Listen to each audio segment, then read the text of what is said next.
আমি চুপ থাকতে পারি না। তাই গণতান্ত্রিক প্রক্রিয়ায় যে পদগুলো আছে তার অন্যতম একটি পদ হচ্ছে অগস্ট হাউস অর্থাৎ বিধানসভার। এই বিধানসভার মধ্যে যাতে এই যে কথাবার্তা যেগুলো বলেছেন নেতাজি সম্পর্কে, এটাকে নিন্দা জানিয়ে প্রস্তাব আসুক, তার প্রস্তাবটা আমি নিজে উত্থাপন করেছি।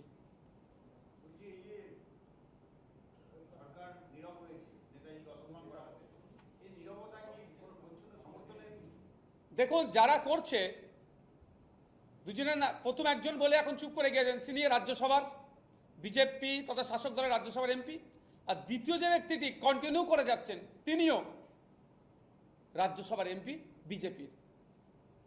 কোনো না কোনো জায়গায় বিজেপি হওয়ার দরুন না আমাদের যারা আইকনিক ব্যক্তিত্ব যারা আছেন তাদেরকে আঘাত দিয়ে অন্য কাউকে তুলে ধরার চেষ্টা হচ্ছে, এটা আমাদেরকে কিন্তু ভাবতে হবে।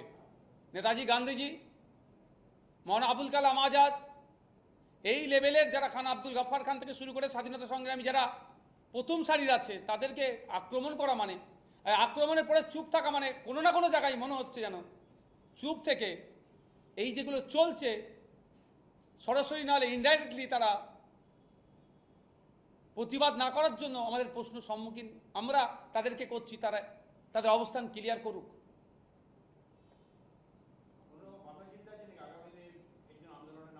অবশ্যই চারদিকে আন্দোলন সংগঠিত হচ্ছে গণতান্ত্রিক প্রক্রিয়ায়, আমরাও নামছি খুবই তাড়াতাড়ি।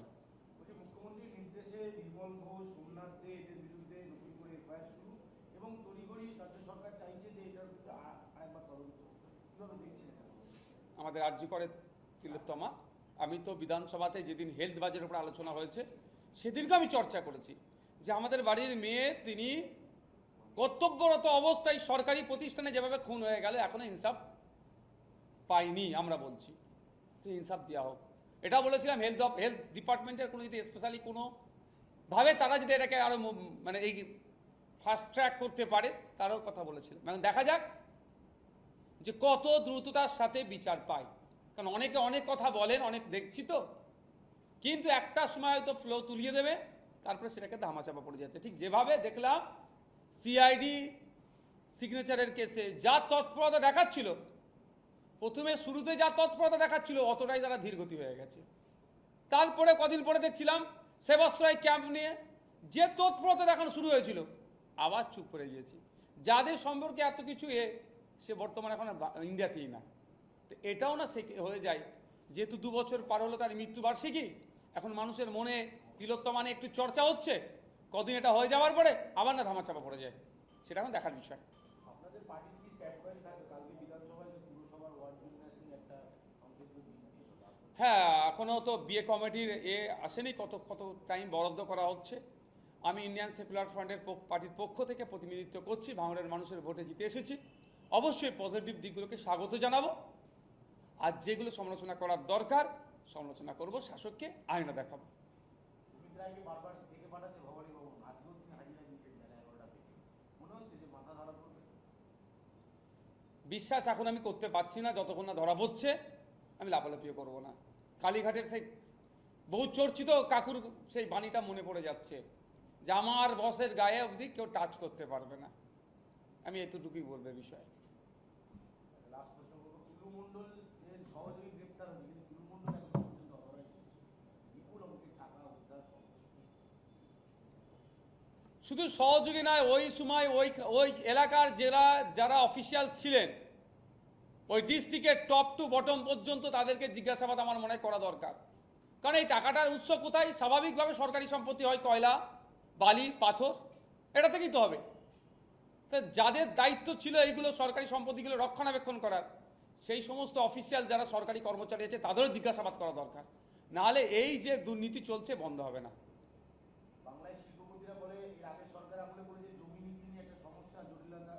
নতুন সরকার 15ই আগস্টের পর নতুন শিল্পনীতি আনতে চলেছে এবং তাতে শিল্প বান্ধব হবে, বাংলায় বিনিয়োগ হবে বলে তারা আশাবাদী। আপনারা বিরোধী রাজনৈতিক দল যারা লাগাতার সমালোচনা করছে, তারা কি করছে? দেখুন, শিল্প নিয়েও আমাদের বিধানসভায় চর্চা হয়েছে, আলোচনা হয়েছে, ওখানে আমি অনেক কটা প্রস্তাব রেখেছি। স্পেশাল ইকোনমিক জোনগুলোকে আরও চাঙ্গা করতে হবে, বিগত দিনে যেগুলো ছিল আর বা তৃণমূলের আমলে এসেছিলাম মৃতপ্রায় হয়ে গেছিলো। আর এটাও বলেছি বিভিন্ন শিল্পপতিদেরকে পশ্চিমবঙ্গ সরকার শিল্প করার জন্য জমি বরাদ্দ করেছিল, সেগুলোতে তারা শিল্প করেনি, ফেলে রেখেছে বা তাদের ব্যক্তিগত কাজে ব্যবহার করছে। তারও লিস্ট তৈরি করা হোক, যদি শিল্পের কাজে না লাগায় তাদের কাছ থেকে সেটা ফিরিয়ে নেওয়া হোক, এই প্রস্তাব আমার ছিল। সুতরাং যে শিল্প বান্ধব যে পরিস্থিতি তৈরি করার কথা বলছে, স্বাগত জানাবো। অবশ্যই কৃষকদের ক্ষেত্রেও যাতে তাদের সাথে না বেনিয়ম হয়, বেইনসাফি হয়, তাদের সাথে অন্যায় না হয়, সেই দিকটাও লক্ষ্য রাখবো আমরা। কারণ এতটুকু বলে রাখি, national highway authority of India 2013 সালে তাদের একটা অ্যামেন্ডমেন্ট করেছিল ক্ষতিপূরণের, গ্রামীণ এরিয়া আরবান এরিয়ার জন্য, রুরাল এরিয়া আরবান এরিয়ার জন্য যে পরিমাণ ক্ষতিপূরণ দিচ্ছে, মানুষজন এখন খুশিতে তাদের জায়গা ছেড়ে দিয়ে সরে আসছে। তো সেক্ষেত্রেও যেমন আমাদের এগ্রিকালচার এর প্রয়োজন আছে, শিল্পের প্রয়োজন আছে, অবশ্যই আমাদের প্রধান লক্ষ্য রাখতে হবে যেগুলো অকৃষি জমি সেইগুলোতে বেশি প্রাধান্য দেওয়া হোক এবং ক্ষতিপূরণটার পরিমাণও বাড়ানো হোক, যাতে এই জমি ক্ষতিপূরণ নিয়ে কেউ না আর কোনো কৃষকরা বিরোধ করতে পারে।